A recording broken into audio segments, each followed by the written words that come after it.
Hello नमस्कार. या व्हिडिओमध्ये आपण chapter number 7 structural organisation in animals चा पार्ट नंबर 2 बघणार आहोत आणि कनेक्टिव्ह टिश्यू आणि मस्क्युलर टिश्यू याचे डिटेल्स, टिप्स आणि ट्रिक्स डिस्कस करणार आहोत. चला तर मग सुरू करूया.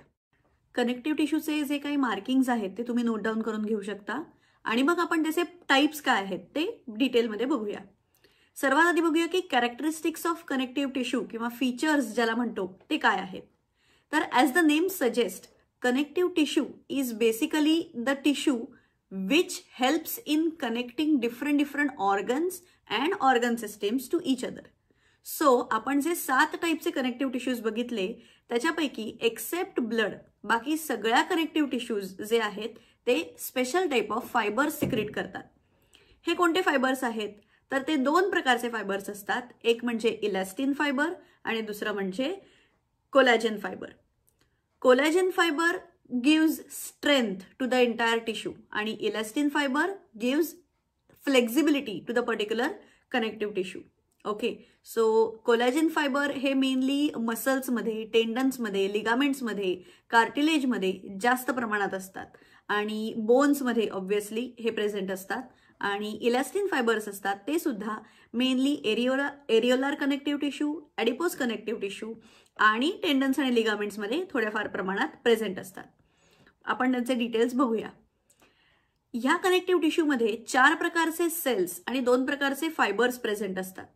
तर सेल्स जे असतात या कनेक्टिव्ह टिश्यूमध्ये ते बेसिकली मॅट्रिक्स सिक्रेट करतात. मॅट्रिक्स म्हणजे काय तर ग्राउंड टिश्यू ज्याच्यामध्ये हे सेल्स आणि हे जे फायबर्स आहेत हे सस्पेंडेड राहतील.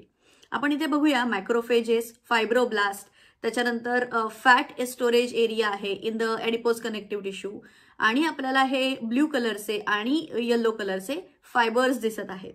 तर फायब्रोब्लास्ट जे आहेत ते मेनली फायबर्स रिलीज करण्याचं किंवा सिक्रेट करण्याचं काम करतात जसं की कोलॅजन आणि इलॅस्टिन. हे कनेक्टिव्ह टिश्यू 3 मेन टाईप्समध्ये डिवाइड केलेले असतात. पहिले असतात लूज कनेक्टिव्ह टिश्यू, दुसरा टाईप आहे डेन्स कनेक्टिव्ह टिश्यू आणि तिसरा टाईप आहे तो म्हणजे specialised connective tissue. Loose connective टिश्यूचे पण 2 प्रकार आहेत. एक आहे एरिओलार कनेक्टिव्ह टिश्यू आणि दुसरा आहे ॲडिपोज कनेक्टिव्ह टिश्यू. ह्यापैकी एरिओलार कनेक्टिव्ह टिश्यू जो आहे तो ॲबंडंटली खूप मोठ्या प्रमाणात ऑल ओव्हर द बॉडी आपल्याला दिसून येतो. बॉडीच्या सगळ्या भागांमध्ये फिल इन द गॅप्स करण्याचं काम हा एरिओलार कनेक्टिव्ह टिश्यू करतो. मेजॉरिटीली एरिओलार कनेक्टिव्ह टिश्यू हे बिनीथ द स्किन, आपली जी आउटर स्किन असते त्याच्या खाली हा एरिओलार कनेक्टिव्ह टिश्यू जास्तीत जास्त प्रमाणात प्रेझेंट असतो आणि एंटायर स्ट्रक्चरला ज्या ठिकाणी हा टिश्यू प्रेझेंट असेल तिथे एक प्रकारचं सपोर्ट देण्याचं काम करतो. स्किनसाठी तो ॲज अ सपोर्टिव्ह फ्रेमवर्क म्हणून काम करतो.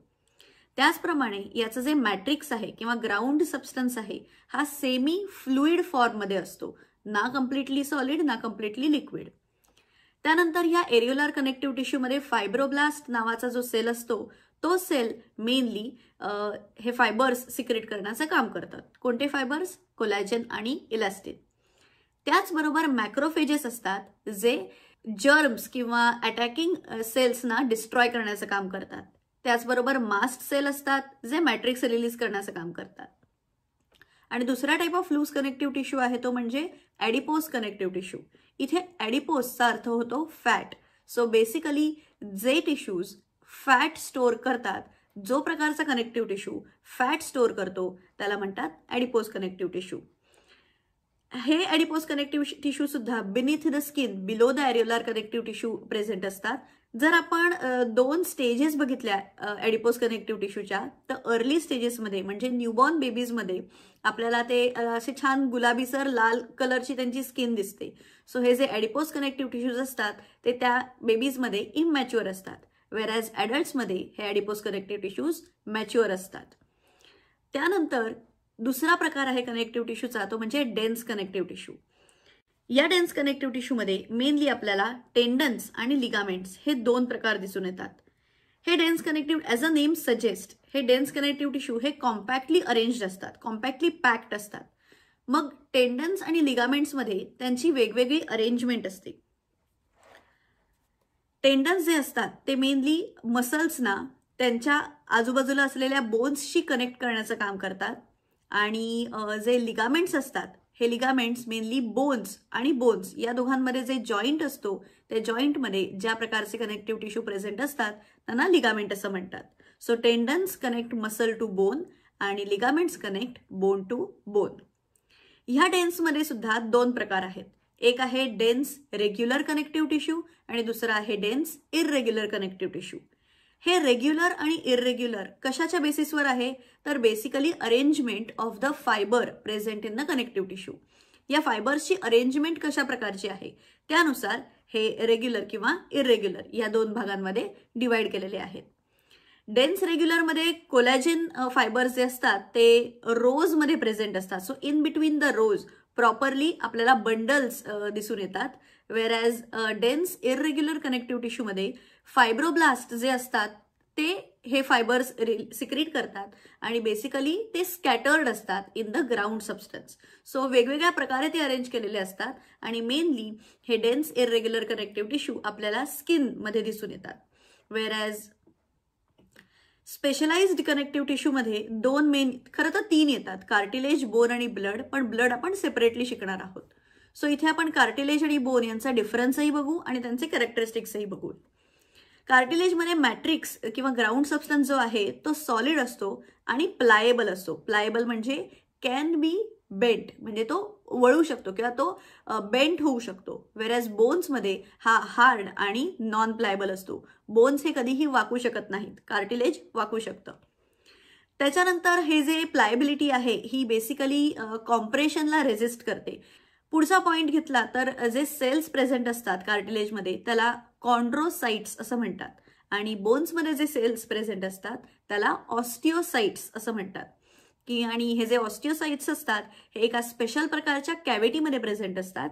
त्या कॅव्हिटीला लॅक्युना असं म्हणतात आणि प्लुरल आहे लॅक्युने. पुढचा पॉइंट जर आपण बघायला गेलो तर त्यांचं फंक्शन मेनली काय आहे तर या कार्टिलेजचं फंक्शन आहे to give protection and to give support to the soft tissues present in that area. आणि बोनचं मेन काम काय आहे टू प्रोव्हाइड स्ट्रक्चरल फ्रेमवर्क. अख्ख्या बॉडीला आपल्या इंटरनली सपोर्ट प्रोव्हाइड करण्यासाठी बोन्स हे मेनली काम करतात. आणि जिथे बॉडीमध्ये फ्लेक्झिबिलिटी रिक्वायर्ड आहे, जिथे बॉडीमध्ये आपल्याला हार्डनेस असून चालणार नाही, तिथे हा कार्टिलेज कनेक्टिव्ह टिश्यू प्रेझेंट असतो. पण तो सपोर्टही देतो आणि प्रोटेक्शनही करतो. बोन्स जे आहेत यांच्यामध्ये कॅल्शियम किंवा कोलॅजिन फायबरचं प्रमाण जास्त असतं as compared two cartilage connective tissue. मग व्हॉट इज द लोकेशन, कुठे कुठे प्रेझेंट असतं कार्टिलेज तर टिप ऑफ द नोज, त्याच्यानंतर आउटर इयर ज्याला आपण पिन्ना असं म्हणतो, त्याच्यानंतर जॉईंट्समध्ये सुद्धा जिथे आपल्याला फ्लेक्झिबिलिटी हवी आहे पण एक फर्मनेस पण हवा आहे, सो कार्टिलेज प्रेझेंट असतो. त्याच्यानंतर बिटवीन बोन्स, बोन्समध्ये सुद्धा व्हर्टिब्रल कॉलम आहे. तर व्हर्टिब्रल कॉलमच्या वेगवेगळ्या व्हर्टिब्रेमध्ये ज्या डिस्क प्रेझेंट असतात की ज्याच्यामुळे फ्रिक्शन होऊ नये या व्हर्टिब्रेमध्ये, त्या कार्टिलेजनी बनलेल्या असतात. त्याचबरोबर लिम्समधल्या काही भागांमध्ये कार्टिलेज हे प्रेझेंट असतं. बोन आपल्याला माहिती आहे डोक्यापासून पायापर्यंत सगळीकडे जो आतल्या म्हणजे बाहेरच्या एन्व्हायरमेंटपासून इंटरनल व्हायटल ऑर्गन्सना प्रोटेक्शन देणारा जो हार्ड पार्ट आहे तो बोन आहे. So entire all soft tissues and vital organs are provided protection with the help of bone, that is connective tissue. त्याचबरोबर बोन्स जे आहेत हे म्हणजे लिम्ब बोन्स जे आहेत ते वेट बेअरिंग कपॅसिटी असते त्यांच्यामध्ये. म्हणजेच काय तर आपल्या हातामध्ये आपल्या पायांमध्ये एवढी ताकद असते की आपण काही लिमिटेड अमाऊंट ऑफ वजन हे उचलू शकतो, सहज उचलू शकतो. अख्खीची अख्खी बॉडी वापरण्याची त्याच्यामध्ये गरज नसते. पुढचं आपण मस्क्युलर टिश्यूचे लेबल्स नेमिंग्स तुम्ही करून घेऊ शकता आणि मसल टिश्यूचे काय कॅरेक्टरिस्टिक फीचर्स आहेत ते आपण बघूया. एक तर हे मस्क्युलर टिश्यूचं जे स्ट्रक्चर आहे ते म्हणजे हे लॉंग असतात, सिलेंड्रिकल असतात, सिलेंडर लाईक असतात, गोल असतात ते. त्याचबरोबर हे फायबर्स जे असतात ते बंडल्समध्ये प्रेझेंट असतात. म्हणजेच हे जे मसल टिश्यूज आहेत हे बेसिकली पॅरलल फायबर्सच्या पॅटर्नमध्ये अरेंज केलेले असतात किंवा पॅरलल अरेज मध्ये अरेंज केलेले असतात. त्याचबरोबर आपण पुढे बघायला गेलो तर हे जे मसल फायबर्स आहेत हे स्पेशल टाईप ऑफ सबस्टन्सनी बनलेले असतात, स्पेशल टाईप ऑफ स्ट्रक्चरनी बनलेले असतात, ज्याला म्हणतात मायक्रोफायब्रिल्स. या मसल्सकडे कॉन्ट्रॅक्ट होण्याची आणि रिलॅक्स होण्याची अशी एबिलिटी असते की आपल्याला जर एखादा बॉडी पार्ट मूव्ह करायचा असेल तर मसल कॉन्ट्रॅक्ट होतो, म्हणजेच शॉर्टन होतो, आणि आपल्याला जर रिलॅक्स राहायचं असेल तर मसल लेंदन होतो किंवा मसल रिलॅक्स होतो. त्याचबरोबर या हे muscles mainly active role perform करतात इन ऑल द मूव्हमेंट्स. जर आपल्या बॉडीमध्ये मसल्स प्रेझेंट नसतील तर आपण कुठल्याही प्रकारची मूव्हमेंट करू शकत नाही. इव्हन आपण बोलू शकत नाही किंवा मानही वळवू शकत नाही. हे जे मसल कनेक्टिव्ह टिश्यूज आहेत किंवा मसल्स आहेत बेसिकली हे 3 टाइप्समध्ये डिवाइड केलेले आहेत: स्केलेटल मसल्स, स्मूथ मसल्स आणि कार्डियाक मसल्स. स्केलेटल मसल्सचं जे कॉन्ट्रॅक्शन आणि रिलॅक्सेशन आहे ते व्हॉलेंटरी आहे. आपल्या इच्छेनुसार आपण ते मूव्ह करू शकतो. मला जर इच्छा झाली मला हात उचलायचा आहे, मी हात उचलू शकते. मला नाही उचलायचा आहे, मी नाही उचलू शकत. त्याचबरोबर हे जे स्केलेटल मसल्स असतात, as the name suggest, skeletal म्हणजे काय, स्केलेटनला अटॅच्ड. आणि स्केलेटन कशाचं बनलेलं आहे, बोन्सचं बनलेलं आहे. सो हे स्केलेटल मसल्स हे बोन्सला अटॅच्ड असतात, सो दॅट बोन्सची मेन मूव्हमेंट करण्याचं काम हे स्केलेटल मसल्स करतात. त्याचबरोबर जे काही मायक्रोफायब्रिल्सचा पॅटर्न आहे या स्ट्रक्चरवर स्केलेटल मसल्सच्या, त्याच्यानुसार त्याला स्ट्रायशन्स आपल्याला दिसून येतात. तुम्ही इथे डायग्राममध्ये बघू शकता. म्हणून त्याला स्ट्रायटेड मसल्स असं सुद्धा म्हणतात. ह्या स्केलेटल मसलला टफ कनेक्टिव्ह टिश्यू असं पण म्हणतात, कारण त्याची it mainly provides strength to the particular structure जिथे तो प्रेझेंट असेल. आणि several bundles of microfibrils, several bundles of collagen fibres मध्ये हे स्केलेटल मसल्स प्रेझेंट असतात. एक्झाम्पल घ्यायचं झालं तर बायसेप मसल, ट्रायसेप मसल्स आणि एक्सेट्रा. स्मूथ मसल फायबर्स हे इनव्हॉलेंटरी असतात, सो आपण आपल्या इच्छेनुसार त्याची मूव्हमेंट नाही कंट्रोल करू शकत. फॉर एक्झाम्पल डायफ्राममध्ये स्मूथ मसल्स असतात, किंवा muscles of our digestive system, digestive ट्रॅकमध्ये किंवा इंटरनल कुठल्याही सिस्टीममध्ये कनेक्ट असलेले मसल्स ज्याच्यामध्ये आपण आपली इच्छेनुसार बदल नाही करू शकत. त्याचबरोबर व्हायटल ऑर्गन्सची जी काही मूव्हमेंट आहे, कॉन्ट्रॅक्शन्स आहेत, जे काही रिलॅक्सेशन्स आहेत, ते सगळेच्या सगळे स्मूथ मसल फायबर्स परफॉर्म करतात. या स्मूथ मसल फायबर्सवर कुठल्याही प्रकारचं स्ट्रायशन्स दिसत नाहीत, त्याच्यामुळे त्यांना अनस्ट्रायटेड स्मूथ मसल्स असं म्हणतात. आणि त्यांचं जे स्ट्रक्चर असतं तुम्ही इथे दुसऱ्या डायग्राममध्ये बघू शकता, ते फ्युजिफॉर्म स्ट्रक्चर आहे. फ्युजिफॉर्म म्हणजे काय, बल्जिंग ॲट द सेंटर आणि tapering at both the ends.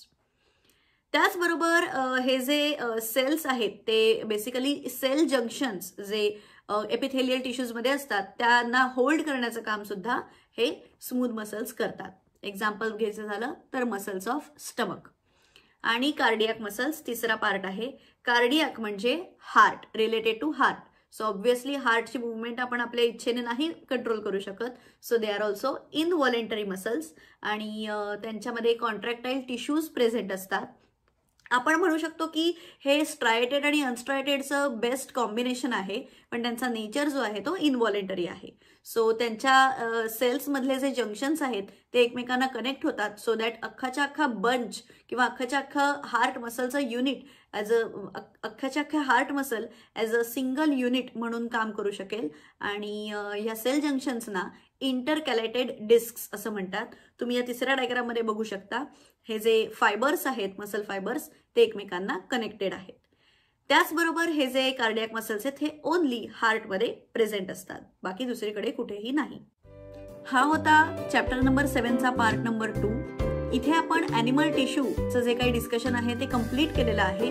आणि ह्या चॅप्टर नंबर 7चा पुढचा पार्ट आहे तो म्हणजे स्टडी ऑफ ॲनिमल टाईप, ज्याच्यामध्ये आपण कॉकरोच आणि त्याच्या डिफरंट ऑर्गन सिस्टीम्स बद्दल डिस्कस करणार आहोत. तुम्हाला जर हा व्हिडिओ आवडला असेल तर जरूर लाईक करा, कमेंट करा, शेअर करा आणि सबस्क्राईब करायला अजिबात विसरू नका. तर stay tuned and all the best.